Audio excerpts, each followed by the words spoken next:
living peace is permanent, living death. Agony can kill, or agony can sustain life, but peace is always horrifying. Peace is the worst thing. Walking, talking, seeming to be. Don't forget the sidewalks, the whores,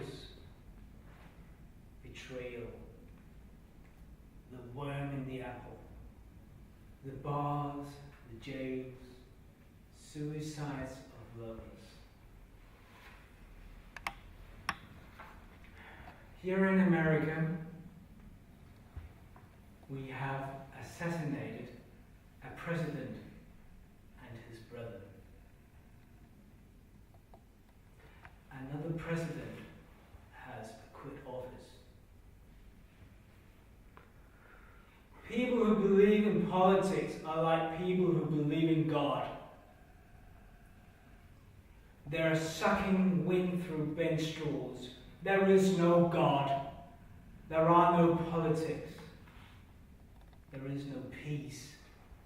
There is no love. There is no control.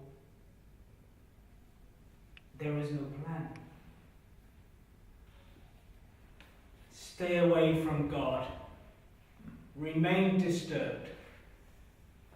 Slide.